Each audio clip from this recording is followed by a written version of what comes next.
লা ইলাহা ইল্লাল্লাহু ওয়াহদাহু লা শারীকা লাহু লাহুল মুলকু ওয়া লাহুল হামদু ওয়া হুয়া আলা কুল্লি শাইইন কাদির। আজকে ২৬শে মে, রোজ মঙ্গলবার, পবিত্র আরাফাতের দিন।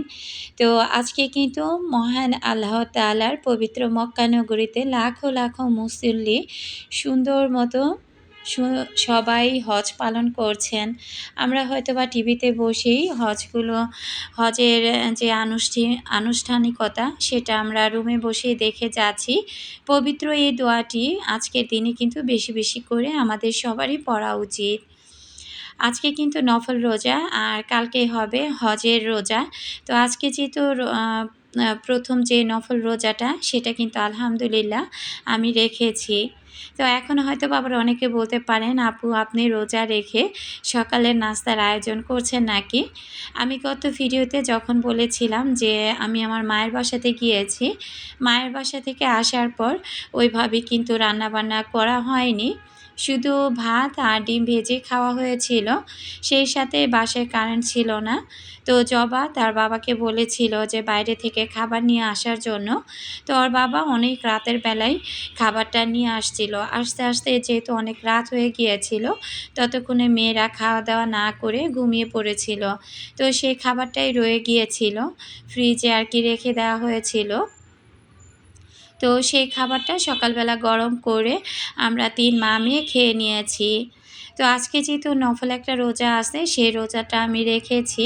তবে দেখেন ২৮ তারিখে কিন্তু আমাদের বাংলাদেশে হয়তোবা পবিত্র ঈদুল আজহা উদযাপিত হবে।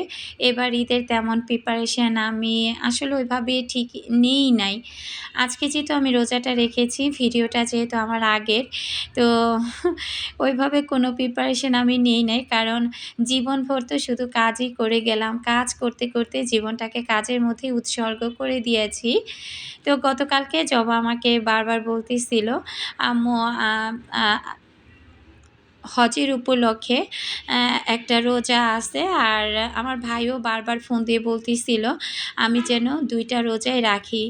আজকের রোজাটা যেহেতু নফল রোজা, তারপরেরটা হচ্ছে হজের রোজা।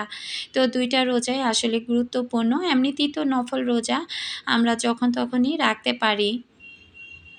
সে জায়গা থেকে আসলে এই রোজা ২ টা আমি মনে করেছি যে না, করাই উচিত। জীবনে আর কয়টা দিনই বাঁচবো। আসলে জীবনের তো ১ সেকেন্ডের কোনো ভরসা নেই। কাজ যতদিন বেঁচে থাকবো ততদিন কাজ তো আমাদেরকে করতেই হবে। আর সারাটা জীবন যদি কাজের মধ্যেই ডুবে থাকি, ওই দুনিয়াতে গিয়েই বাকি হিসাবটা আল্লাহর দরবারে দিব। সেই জায়গা থেকে আসলে রোজাটা আজকে রেখেছি। আজকে রোজা রেখে আমি কি করেছি, তো সেই ভিডিওটা হয়তোবা আপনাদের সাথে শেয়ার করতে একটু লেট হয়ে যাবে। তো যাই হোক, এদিকে আমি করলা কুটে নিচ্ছি। আমার কোন আপুরা পবিত্র হজ উপলক্ষে রোজাটা রেখেছেন চাইলে কিন্তু কমেন্ট বক্সে জানাতে পারেন। আজকে আমি যখন ভয়েসটা ওভার করছি, ভিডিওটা তার আগেরই ছিল। তো একদম আজকে কিন্তু মুষলধারে বৃষ্টি হচ্ছে। গতকালকেও বৃষ্টি হয়েছে। সে জায়গা থেকে আসলে আমার কাছে খুবই ভালো লাগছিল। রোজা রেখে যে ঈদ উপলক্ষে ওইরকম কাজকর্ম আমি কিন্তু এবার কোনো কিছুই করিনি। অ্যাকোরিয়ামটা ধোয়ার কথা ছিল, সেটাও ধুয়ে নিইনি। আমার একটা ওয়াশরুম ধোয়া বাকি। আমি বলেছি যে ওটা আগামীকালকের পরের দিন ধুবো। এর মধ্যে জবা আমাকে বলতেছিল, ঈদের দিন তুমি ওয়াশরুম পরিষ্কার করবে। তো আমি বলতেছিলাম ঈদ কয় তারিখে? আমি নিজেই বেমালুম ভুলে গিয়েছি যে ঈদ কয় তারিখে। তো আর কি জবা বলতেছিল ঈদ হচ্ছে ২৮ তারিখে। তুমি তো দেখতে পাচ্ছি ইদানিং সব কিছু কেমন যেন এলোমেলো করে ফেলো। তো আমি মেয়ের কথা শুনে তো হাসতে শেষ, যে কি বলো, ঈদ ২৮ তারিখে, অথচ আমি এখনও আমার কত কাজ বাকি, আমি কিছুই করি নাই। তো জবারকে বলতেছিল যে তোমার ঈদ করা দরকার, ঈদ করো। তোমার বাসায় তোমার মেয়ের জামাইরা আসবে না বা এমন কোনো আত্মীয়স্বজন আসবে না যাদের জন্য তোমার সব কিছু টিপটপ করতে হবে। সে জায়গা থেকে আমিও চিন্তা করে দেখলাম যে আসলেও কথাটা সত্যি। সব কিছু এত পরিপাটি করে জোর জবরদস্তি করে করতে গিয়ে আমি নিজেই যদি অসুস্থ হয়ে বিছানায় পড়ে যাই, তাহলে সেই ঈদটাই তো আমার আর মনের মতো হলো না। তো মেয়ের কথা চিন্তা ভাবনা করে আমি অ্যাকোয়ারিয়াম বা ওয়াশরুম কোনো কিছু পরিষ্কার করা হয় নাই। একটা ওয়াশরুম পরিষ্কার করেছি।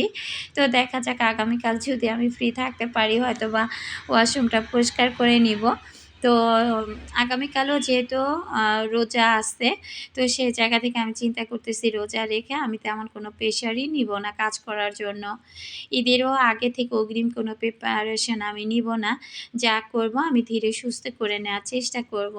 তো এখানে আমি কথা বলতে বলতে দেখেন এইটার মধ্যে আর কি শাক রান্না করা হয়েছিল। তো সেটাই আমি ভালো করে আবার একটু ধুয়ে নিলাম। সরি, শাক না আর কি মাংস গরম করা হয়েছিল। তো সেই কড়াইটা ধুয়ে নিচ্ছি। নাস্তা খাওয়ার পর ২-১টা প্লেট বাটি যা হয়েছিল, জুই যেহেতু নাস্তাটা দেরিতে করেছে, সেগুলো আমি এই মুহূর্তেই ধুয়ে নিচ্ছি। আমার অনেক, অনেক আপুরা আন্টিরা ঈদ করার জন্য হয়তোবা অনেকে গ্রামে চলে গিয়েছেন, আবার অনেকে হয়তোবা ঢাকাতেই রয়ে গিয়েছেন। তো আসলে গ্রামে যাওয়ার পথে অনেক মানুষই কিন্তু অনেক দুর্ঘটনার শিকার হয়েছে, যেগুলো দেখলে আসলে মনটা কিন্তু একেবারে খারাপ হয়ে যায়।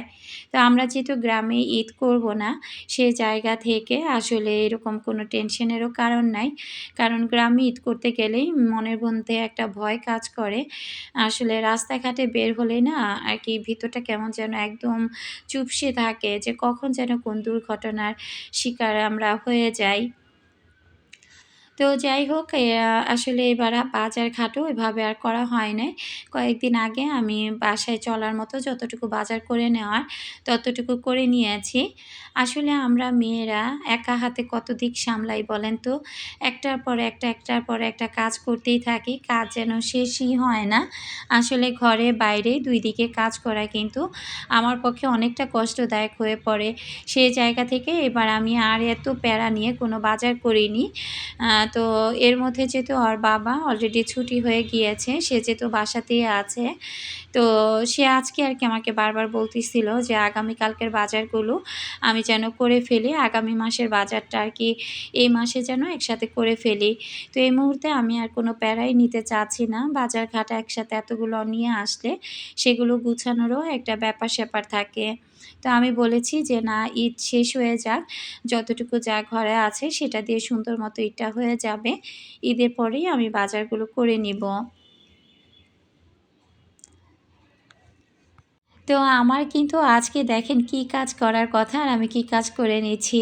হয়তোবা একদিন পরে ঈদ। এখন আমি হয়তোবা নতুন বিছানা চাদর বিছাবো বা আমার ডাইনিং টেবিলটা সাজাবো, অথবা আমি হয়তোবা আরও ঈদের যে প্রিপারেশনগুলো নেওয়া দরকার সেগুলো নিব। ওগুলো না নিয়ে আমি আমার সাধারণ কাজকর্ম নিয়েই কিন্তু বসে আছি। এখানে রান্নাগুলো আমার ময়লা হয়েছিল, সেই সাথে এই যে আমার প্লেট ম্যাটগুলো অনেকটা ময়লা হয়েছিল। এগুলো যেহেতু এবার সাদা পেপারের নিচে আমি বিছিয়ে দেইনি, পেপারের উপরেই রেখেছিলাম। এ কারণে কিন্তু ময়লাটা একটু বেশি পরিমাণেই হয়েছে। তো এগুলো আমি অফ ক্যামেরাতে একটু কুসুম, কুসুম গরম পানি দিয়ে তারপরে ভিজিয়ে রেখেছিলাম। আর এখন এই তো আমি খুব ভালো করে এগুলো আমি ধুয়ে নিব। আসলে খাবার টেবিলের যে সরঞ্জামগুলো আমি ব্যবহার করি, তো ওগুলো না আসলে ওয়াশরুমে নিয়েও এভাবে পরিষ্কার করতে আমার কাছে তেমন একটা স্বস্তি লাগে না বা আমি স্বস্তিও পাই না। এজন্য এগুলো কিন্তু আমি রান্নার, তারপর টেবিল ম্যাট, এগুলো কিন্তু আমি কিচেনেই ধুয়ে নেওয়ার চেষ্টা করছি। তো টেবিল ম্যাটগুলো আমি ধুয়ে রেখে দিব, এগুলো আর বিছিয়ে নিব না। আর সবকিছু এখানে পরিষ্কার করে নেওয়ার পর অন্যরকম কিন্তু একটা শান্তি, শান্তি কাজ করছিল। আমাদের মেয়েদের দেখবেন যে নিজেকে সাজানোর চাইতে ঘরটাকেই সাজাতে বেশি স্বাচ্ছন্দ্য বোধ করি। তো আমারও এবার ইচ্ছে ছিল যে অনেক, অনেক কিছু কেনাকাটা করব। আমি কয়েকদিনের আগের ভিডিওতে আমি কিন্তু বলেছিলাম যে জবার বাবা আমাকে একটা ভালো অ্যামাউন্ট দিয়েছে এবার ঈদে। আমি কিন্তু ইতিমধ্যে সেই টাকাটা বলেছিলাম আপনাদের সাথে শেয়ার করব। তো সেটা আর শেয়ার করতে পারলাম না। আন্তরিকভাবে দুঃখিত। কত দিয়েছে সেটা আমি মুখে বলে দিচ্ছি। আমাকে কিন্তু ১০,০০০ টাকা দিয়েছে। সে আমাকে মার্কেট করার জন্য। তো আসলে মার্কেটটা যদি আমি একা, একা করে ফেলি একটা কেমন দেখায়। এর মধ্যে আমি যেহেতু বাইরে বের হতে পারিনি, আমি অনলাইনেই একটা ড্রেস পছন্দ করে অর্ডার দিয়ে দিয়েছিলাম। ড্রেসটা অলরেডি গতকালকে আমার হাতে চলে এসেছে। আসার সাথে, সাথে আমি টেইলরের কাছে ড্রেসটা কিন্তু বানাতে দিয়ে দিয়েছি। তো চেয়েছিলাম আগে ড্রেসটা আপনাদের সাথে শেয়ার করি। তো ড্রেসটা শেয়ার করব করে ভিডিওটা ওইভাবে আর করা হয় নাই। এখন যদি ড্রেস শেয়ার করতে যাই, তাহলে দেখা যাবে যে টেইলরের দোকানে জামাটাই আমি বানাতে দিতে পারবো না। সেই জায়গা থেকে তাড়াহুড়া করে টেইলরের কাছে যখন জামাটা আমি বানাতে দেই, তো টেইলরের ভাইয়া বারবার বলতেছিল যে, "গত ঈদেও আপনি চাঁদ রাতের আগের দিন জামাকাপড় নিয়ে আসছেন। আবার এই ঈদেও ঈদের ৩ দিন আগে আপনি জামা নিয়ে আসছেন।" তো ভাইয়াকে আরকি বলে আসছি যে, মেয়েদের ড্রেসও আমি অর্ডার দিয়েছি, সেটাও অনলাইনে। তো ড্রেসটা আজকে দুপুরেই আরকি দেবার কথা ছিল। ডেলিভারি ম্যান যখন আমাকে গতকাল রাতে ফোন দেয়, আমি একটু রাগ হয়েছিলাম। মেয়েদের ড্রেসটা দেবার কথা ছিল শনিবার। আমি বৃহস্পতিবার অর্ডার করেছিলাম। আর আজকে গতকাল সে ফোন দিয়ে বলতেছিল, আজকে দুপুরে ড্রেসটা আরকি দিবে। তো আমি একটু রাগ হয়েই ডেলিভারি ম্যানকে আরকি না করে দেই। পরবর্তীতে দেখলাম বড় মেয়ে মন খারাপ করতেছিল। তো ওর বাবা আবার বলতেছিল যে, না হলে আরকি ঢাকার দিকে গিয়ে হয়তোবা রেডি ড্রেসটাই মেয়েদেরকে কিনে এনে দিবে আরকি আমাকে বারবার বলতেছিল। তো আমি চিন্তা করলাম একে তো ঝড় বৃষ্টি, তার মধ্যে আমি আবার রোজা, এর মধ্যে সংসারেরও কাজকর্ম আছে। সব দিক মিলিয়ে না আমার আর ওইভাবে বাইরে যেতে ইচ্ছে করছিল না। পরবর্তীতে মেয়ের ঘ্যান শুনে আমি আবারও সেই ডেলিভারি ম্যানকে ফোন দেই এবং যেই পেজ থেকে আমি ড্রেসটা অর্ডার করেছিলাম, সে ভাইয়াদেরকে আবার ফোন দিয়ে আবার আমি কনফার্ম করি এবং সে বলেছে আজকে সন্ধ্যে ৭ টায় আরকি ড্রেসটা নিয়ে আসবে। তো যাই হোক ড্রেস নিয়ে আসলে আমি যেহেতু টেইলরের দোকানে বলে আসছি যে এমন আছে ঈদের ১ দিন আগেও আপনি আবার ২ টা ড্রেসের অর্ডার আপনাকে নিতে হবে। আসলে রেডি ড্রেসের থেকে বানানো ড্রেসগুলো আমার মেয়েরা পড়তে কিন্তু অনেক বেশি পছন্দ করে। আর এই মুহূর্তে বাইরে গিয়ে কেনাকাটা করা আমার পক্ষে একেবারেই অসম্ভব। নিজের একজোড়া স্যান্ডেল কেনার দরকার, অথচ আমি সেই সময়টাই পাচ্ছি না। বাসার কাছের একটা মার্কেটে গিয়েছিলাম, স্যান্ডেলের দাম শুনে আমি উঠে দৌড়ে চলে আসছি বাসায়। তো আসলে আমার মেয়ে বলতেছিল যে, "তুমি সবসময় এমন করো, মার্কেটে গিয়ে দাম শুনলেই তুমি দৌড়ে চলে আসো, তুমি কিনতেই চাও না।" তো আমি বলি, "এটাই তো আমার বড় দুর্ভাগ্য, আমি বড় অভাগী যে তোমার বাবা আমাকে চিনল না। তোমার বাবার যদি টাকা পয়সা লুটে-পুটে খেতাম, একটু কিপটেমি করে না চলতাম, তাহলেই হয়তোবা জীবনে ভালো কিছু করতে চেতাম। তোমার বাবা সোনা ফেলে রূপার দিকেই কিন্তু বেশি দৌড়াদৌড়ি করতে পছন্দ করে।" তো যাই হোক আসলে দেখি যে আগামীকাল যদি আমি সময় সুযোগ পাই তাহলে স্যান্ডেলগুলো নেয়ার স্যান্ডেলটা কিনে নিব। আর যদি না পাই তাহলে তো আর কিছু করারই নাই। পুরাতন স্যান্ডেল দিয়ে আমাকে ঈদটা করতে হবে। জামাটা হয়তোবা নতুন থাকবে। তো ওগুলো হয়তোবা আপনাদের সাথে এক, এক করে সবই ভিডিওতে শেয়ার করব। সেটা হয়তোবা একটু লেট হবে। আপনাদের সাথে কথা বলতে, বলতে দেখলেনই যে মাছটা আমি গতকালকে যে মায়ের বাসায় গিয়েছিলাম, সে মাছটা আমি ফ্রিজে রেখে গিয়েছিলাম। এটা ছিল টাকি মাছ। তো মাছটা ভর্তা করার চিন্তা ছিল। ভর্তা না করে আমি মাছটা করলা আর আলু দিয়ে রান্না করে নিব। তো মাছটা আমি অনেকটা টাইম ভালোভাবে আগে কষিয়ে নিব। মাছটা ভালোভাবে আমি কষিয়ে তারপরে এখানে আমি পানি দিয়ে দিব, মাছটা আরও ভালোভাবে কষিয়ে নেওয়ার জন্য। তো মাছটা যখন ভালোভাবে কষে যাবে, এরপর এখানে আমি আলু আর করলাটা দিয়ে দিব। আজকের করলাটা এত প্রচুর পরিমাণে তেতো ছিল, আর কি করলা তরকারিটা খেতে গিয়ে আমার অনেক কষ্ট হয়েছে। যদিও তিতো জিনিস আর কি খাওয়া ভালো, শরীরের জন্য খুবই উপকারী। তবে আমার ২ মেয়ের ১ মেয়েও কিন্তু করলা তরকারিটা খায় নাই। তো বুঝলাম না যে কী কারণে করলাটা এত তিতা হয়েছে। অন্যান্য সময় তো আমি করলা রান্না করি, পরিমাণে কিন্তু এতটা তিতা হয়নি। তো আমি কিন্তু খুব শর্টকাটে তরকারি রান্নাটা শেয়ার করলাম। আমি কিন্তু করলাটা দিয়ে দেখা যায় বেশি নাড়াচাড়া করি নাই। কারণ আমি শুনেছি করলা তরকারি বেশি নাড়াচাড়া করলে নাকি তেতোটা বেশি হয়। তো আমি এমনিতেই করলাটা একটু ভালো করে হালকা হাতে কষিয়ে নিয়ে ঝোলের পানি দিয়ে দিলাম। আর এই চুলাতে এখন আমি ভাতটা বসিয়ে দেব। তার সাথে ডালটাও কিন্তু আমি ইলেকট্রিক চুলাতে রান্নাটা বসিয়ে দিয়েছি। তো তো যাই হোক, আসলে সবসময় যে সবার জীবনের ঈদগুলো একরকম থাকবে তা কিন্তু না। তবে আমার বাসার ঈদগুলো আমার মেয়েরা যেহেতু ব্লগ ভিডিও দেখতে খুব বেশি পছন্দ করে, আমার মেয়েরা কিন্তু রতিশি ঈদের ব্লগগুলো টিভিতে প্রচুর পরিমাণে দেখে। তো আমার ২ টা মেয়ে বারবার বলতেছিল যে, "দেখো তো এদের ফ্যামিলিটা কত সুন্দর।" তো আমি তাকে বললাম যে একটা কথাই যে, "রদুশির বাবা অনেক ভালো একজন মানুষ। সে তার পরিবারকে বোঝে, তার ফ্যামিলিদেরকে সময় দেয়, তার বাচ্চা-কাচ্চাদেরকে সময় দেয়। তোমাদের দুর্ভাগ্য যে তোমরা এমন বাবা পাওনি। তো কিছুই করার নাই। আসলে আমার মেয়েরা যেহেতু এখন অনেক কিছু বোঝে, সেই জায়গা থেকে মেয়েদেরকে এভাবেই সান্ত্বনা দিয়ে থাকি। তো আসলে সবাই সবকিছু বোঝে না। অনেক পুরুষ মানুষই দেখবেন ঘর থেকে বাইরের মানুষকে বেশি প্রাধান্য দেয়। আর যাদেরকে প্রাধান্য দেয় বাইরের মানুষগুলোকে, সেগুলোকে আসলে কি বলবো যে তাদের প্রাধান্য দেওয়ার চাইতে রাস্তার কুকুরকেও প্রাধান্য দেওয়া আমি মনে করি অনেক, অনেক ভালো। কারণ কুকুরকে যদি আপনি প্রতিদিন ৳১০ করে একটা রুটি কিনে খাওয়ান, সেও কিন্তু আপনার সাথে বিশ্বাসঘাতকতা করবে না বা আপনার বিশ্বাসটা ভঙ্গ করবে না। কিন্তু মানুষ জাতি এমনই জাতি যারা কিনা দেখবেন যে প্রতিদিন তাদেরকে যতই ভালো, ভালো উপদেশ দেন না কেন, দিন শেষে তারা কিন্তু আপনার সাথেই বড় বেইমানিটা করবে। আমাদের দেশের মানুষগুলো আসলে এরকম, আসলে এদের কথা বলেও লাভ নাই। আসলে বিশ্বাসঘাতক এগুলো কিন্তু আ আসলে কি বলবো, এদেরকে কুকুরের সাথে তুলনা করলেও মনে হয় কম করা হবে। বিশ্বাসঘাতক আর বেইমান এই ২ টা জিনিসকে মনে হয় না যে মহান আল্লাহ তাআলাও খুব একটা পছন্দ করেন। আর আমি তো সাধারণ একজন মানুষ। মানুষ যে কত রকমভাবে নাম পরিবর্তন করতে পারে, কতটা সিম চেঞ্জ করতে পারে, কতটা নাম্বার ইউজ করতে পারে, আসলে সেগুলো আমি যদি কিছু কোয়ালিটির মানুষের সাথে, এই ধরনের কোয়ালিটি মানুষের সাথে না মিশতাম, তাহলে আসলে আমি বুঝতামই না। মানুষ হচ্ছে বহুরূপী। তারা মুখে একটা বলবে আর মনে আর তাদের অন্তরে আরেকটা থাকবে। যাই হোক, বিশ্বাস আর বেঈমান ঘাতকের কথা না বলি। এখানে দেখেন আমি কি তৈরি করছি বলেন তো আপুরা? এখানে আমি মিট বল তৈরি করে নিচ্ছি। তো বুকের মাংস দিয়ে মিট বলটা তৈরি করে নিচ্ছি। কি, কি দিয়েছি সেটা তো দেখতে পেলেন। তবে আমি এইখানে একটা জিনিস মিসিং করে ফেলেছি। তবে সেই মিসিং জিনিসটা পরবর্তীতে যখন আমার মনে হয়েছে সেটা কিন্তু আমি দিয়ে নিয়েছি।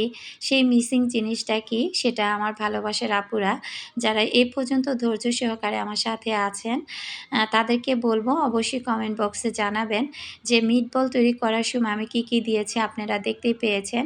শুধু একটা জিনিস দেইনি, সেই জিনিসটা কী ছিল?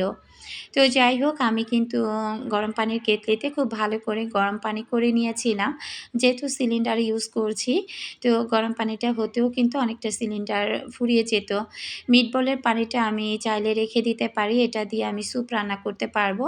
আর মিটবলটা কিন্তু খুব সুন্দর হয়েছে। এটা খেতেও অনেকটা মজা হয়েছে আর খুবই স্পঞ্জি হয়েছে। তো এটা ঠান্ডা হয়ে গেলে আমি রেখে দিব। সামনে যেহেতু ঈদ, ঈদের সময় দেখা যায় বাচ্চাদেরকে বিকেলের নাস্তা হিসেবে খুব সুন্দরভাবে আমি ভেজে দিতে পারবো। যাই হোক, বুকের মাংসটা আসলে কম ছিল, আরও বেশি থাকলে আরও বানিয়ে রাখতাম। এই মিটবলটা কিন্তু সুপার শপ থেকে অনেক দাম দিয়ে কিনতে হয়, যেহেতু হাতে বানানোটাই অনেক বেশি মজা হয় আর সেটাই আমি বানিয়ে নিয়েছি। তো যাই হোক, আরও কিছু বানানোর ইচ্ছে ছিল, তবে ওই যে সময় সুযোগ ছিল না। তো দেখা যাক আসলে ঈদের পরেই না হয় কিনে এনে বাচ্চাদেরকে সবকিছু রেডি করে দিব। এর মধ্যে আমি গোসল করে নিয়েছি।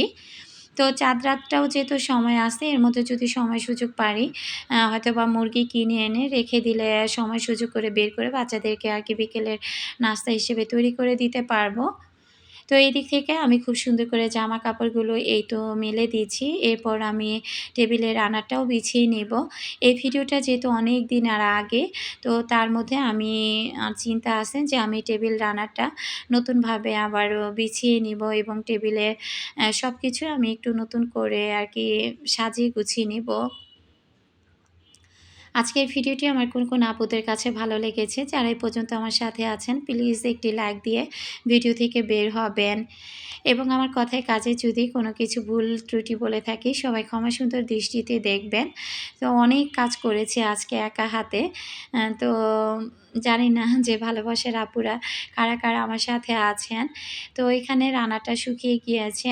টেবিল ম্যাট আ রা প্লেট ম্যাটগুলো শুকিয়ে গিয়েছে। এগুলো এখন এক, এক করে আমি গুছিয়ে নিয়ে এরপর কিন্তু দুপুরের খাবারটা খেতে বসবো। তো যাই হোক আমাদের জন্য সবাই দোয়া রাখবেন। আমিও সবার জন্য দোয়া রাখি। তো এরপর দুপুরে খাওয়া-দাওয়া করে নিয়েছি অফ ক্যামেরাতে। বিকেলের জন্য কিছু মিটবল আর ফ্রেঞ্চ ফ্রাই ভেজে নিয়েছি। তার সাথে মিনি ২ টা কোক ছিল। তো যাই হোক ফ্রেঞ্চ ফ্রাইগুলো এবং মিটবল ২ টাই খেতে কিন্তু অসম্ভব মজা হয়েছিল। এগুলো ছিল আজকে বিকেলের নাস্তা। তো আজকের মতো আমি এখান থেকেই বিদায় নিচ্ছি। সবাই ভালো থাকবেন। আল্লাহ হাফিজ। আসসালামু আলাইকুম।